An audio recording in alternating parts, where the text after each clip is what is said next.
Bonjour à toi, cher spectateur. La fiancée du poète de Yolande Moreau.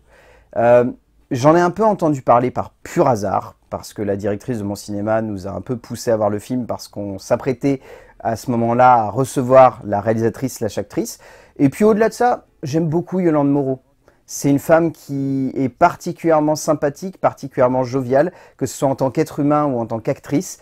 Et j'avoue que cette troisième réalisation avait l'air d'être potentiellement bien dans son univers. Le résumé pour faire simple, après avoir passé plusieurs années en prison, Mireille sort et décide de retourner dans son petit village où elle a grandi et connu le grand amour. Là-bas, elle décide de transformer la maison de ses parents en maison d'accueil pour tous. Bon, c'est pas un film qui va nous faire voir le cinéma de Yolande Moreau d'un nouvel œil, hein, clairement. On sent que la réalisatrice/actrice va sur un sentier assez battu, un sentier qu'elle maîtrise, et qu'elle n'a pas forcément envie plus que ça de révolutionner son cinéma, hein.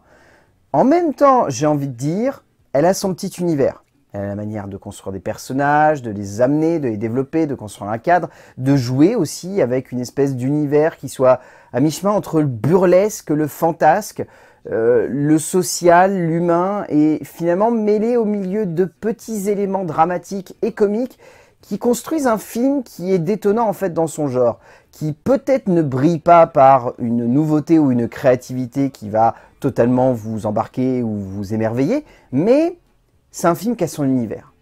Et Dieu sait qu'au sein du cinéma, avoir son univers, c'est parfois très compliqué. Que ce soit de le construire, que ce soit de le développer, que ce soit de l'affirmer aussi au sein d'une production audiovisuelle, où parfois le formatage prévaut à l'idée juste d'invention et de créativité.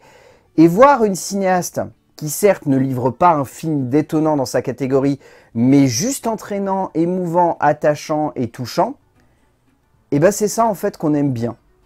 Et je dirais la même chose que j'ai eu pour La Grande Magie, c'est-à-dire que certes, c'est un film qui profondément peut ne pas réussir à convaincre tout le monde, mais qui possède cette petite fantaisie, cette petite drôlerie, cette petite joie de vivre, qui fait que on est transporté. Et que même si à la fin on ressort en se disant que peut-être c'était un poil long, c'est bien. Et c'est entraînant. Il est souvent complexe de poser un univers et de le tenir dans le carcan d'une œuvre audiovisuelle, se devant tout de même, en premier lieu, de toucher le tout un chacun. Mais heureusement, certains auteurs cherchent à faire cela, mais aussi à livrer une petite histoire touchante et souvent simple. Yolande Moreau, pour cette troisième réalisation, nous propose un film émouvant, à la hauteur de la personne qu'elle est et surtout de l'actrice qu'elle a toujours été, le temps de cinéma ne révolutionnant rien dans son genre, allant sur pas mal de sentiers battus et de facilité, mais offrant tout de même une petite parenthèse poétique et onirique très touchante. En termes d'écriture, Yolande et Frédéric Moreau ont clairement souhaité faire en sorte que leur récit soit basé sur des personnages. Alors ça peut sembler banal, mais la grande force de cette écriture, c'est des protagonistes qui sont parfaitement et justement développés et qui savent s'entremêler les uns aux autres. Et encore une fois, ça peut sembler logique, mais Dieu sait que de plus en plus au sein du cinéma, on veut construire des personnages charismatiques et on oublie derrière de peut-être juste les rendre étoffés. Faire en sorte que, par le biais du développement de leur caractère, par le biais de la construction de leur relationnel, de ces petits moments où ils vont avoir un dialogue les uns avec les autres, le film va réussir à tenir. Et c'est ça en fait qui ressort de cette écriture. C'est cette justesse d'amener les personnages au bon moment pour faire en sorte que le spectateur se sente transporté par leur aventure. Alors après, ça a pour défaut d'avoir des personnages qui sont acheminés dans le récit peut-être un petit peu trop tardivement, et du coup ces personnages n'arrivent pas à parfaitement renouveler le récit au bon moment. Je pense à un personnage, que je ne vous spoilerai pas, qui arrive au bout d'un moment dans l'histoire, et peut-être c'est un poil tardif, parce qu'à ce moment-là, on sent que le récit est en train un petit peu de patauger et qu'il a besoin d'être renouvelé. L'arrivée de ce personnage est plutôt intéressante, mais tout ce qui découle derrière, c'est un poil...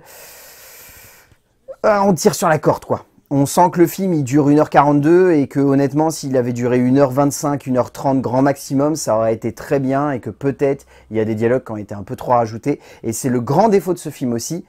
Quand il n'est pas verbeux, il est quasi parfait. Dès qu'il commence à amener trop de dialogue, il perd de sa magie. Et peut-être que dans cette écriture, il aurait fallu encore une fois mieux baser l'ensemble sur les personnages et pas forcément sur les explications que ceux-ci doivent avoir les uns avec les autres. C'est un grand défaut. Après, ça permet d'étoffer les protagonistes à un certain moment, mais je trouve que c'est un petit peu dommage parce que ça a tendance à freiner le récit. Frédéric et Yolande Moreau cherchent à construire un scénario qui se tienne avant tout par la place de ses personnages dans la vie de Mireille, construisant un espèce de parcours où chacun va développer un lien particulier avec elle, mais où tous partagent la même idée de la vie en solitaire ou en communauté. De ce qui pourrait être un postulat convenu et simple, les deux auteurs cherchent à développer une myriade de réflexions sur la vie, sur la rédemption, sur l'idée même de se reconstruire après une chute vertigineuse, offrant ainsi un cadre dans lequel le spectateur comprend ses protagonistes, veut les suivre et accepte leur parcours comme essentiel à l'avancée du scénario. En termes de mise en scène, je ne vais rien vous inventer, Yolande Moreau ne cherche pas à révolutionner son style ici, elle a son petit univers, sa petite magie, sa petite ambiance, elle a sa manière d'amener les personnages, de construire juste les petits instants de magie qui vont suffire à donner une certaine perspective à son film. Le film est très drôle aussi.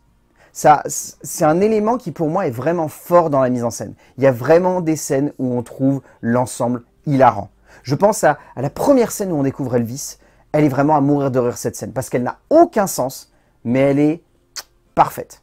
Que ce soit la manière d'amener le personnage, que ce soit la manière de le déconstruire, que ce soit la manière de jouer avec lui, de nous montrer qu'il y a clairement un décalage et qu'on sent qu'on va avoir une petite révélation par la suite, mais qu'on ne sait pas ce que c'est. Tout ça, c'est parfaitement amené. Bernard est un personnage que je trouve parfait aussi, il est justement construit, il est justement amené. Et encore une fois, on revient là-dessus. La grande force de Yolande Moreau, réalisatrice et scénariste, c'est de savoir comment amener les personnages, comment bien les construire dans le cadre, comment les amener correctement, comment faire en sorte qu'ils soient touchants, émouvants, qu'ils soient aussi un peu bizarres, un peu loufoques, un peu déjantés, un peu décalés, mais qu'ils nous transportent. Et dans la mise en scène, si on peut avoir des défauts à y reprocher, la grande qualité, encore une fois, c'est de mettre en avant des acteurs. La grande force de la plupart des acteurs qui décident de devenir réalisateurs. La mise en scène de Yolande Moreau n'est pas excentrique. Elle n'est pas aussi fantastique qu'une Noémie Lzowski, pour la rapprocher de ce qui me semble être le plus proche, mais elle est juste amusée et divertissante comme il faut, pour détonner dans son genre et nous emporter tout de son long. On ne ressentira pas la renaissance du style et de la créativité de la réalisatrice française, qui semble se reposer clairement sur les acquis de ses deux précédents métrages, mais on sent qu'il y a surtout une envie de nous plonger dans un lieu, dans un contexte, dans une forme de parenthèse lyrique et poétique entourée de personnages bariolés et hauts en couleur, qui suffisent à faire tenir son film. En termes de casting, je ne vais rien vous inventer, celui-ci est vraiment très bon. Yolande Moreau est une grande directrice d'acteurs, que ce soit Sergi Lopez, que ce soit Grégory Gadebois, que ce soit Esteban, que ce soit Thomas Guy, que ce soit Anne Benoît, François Morel, que ce soit Philippe Duquesne, que ce soit William Scheller qui est juste extraordinaire dans le rôle du père Benoît. Vraiment, pépite pure. Il n'a rien à faire là, mais il est magnifique. Il a une petite scène à un moment avec Bernard, je pense que vous allez être mort de rire tellement la scène est très bien faite. Mais encore une fois, tous les acteurs sont vraiment bons, mais bien entendu, il y a une actrice qui ressort, une actrice qui porte le film, qui le scénarise, qui le réalise et qui, encore une fois, démontre qu'elle est douée, très douée et surtout très drôle. Yolande Moreau emmène à merveille ce casting par sa présence pétillante et joviale, apportant un vrai plus à cette héroïne haute en couleur pour une proposition d'interprétation attachante et très émouvante. Au bout du compte, La fiancée du poète, c'est un joli petit moment de cinéma. Ce n'est pas un moment de cinéma qui révolutionne la manière avec laquelle on va voir ce type de production. C'est quelque chose de assez classique, assez convenu par moments, mais ça a le mérite de jouer parfaitement avec des très bons personnages, de les mettre en relief juste comme il faut. Ces personnages sont en plus portés par des acteurs qui se donnent à fond et qui du coup décuplent l'intensité de ceux-ci. C'est drôle, c'est attachant, c'est émouvant. Ouais, La fiancée du poète de Yolande Moreau, je pense que vous pouvez aller le voir en salle, vous allez passer un bon moment. C'est juste délicat comme il faut et c'est touchant. A plus!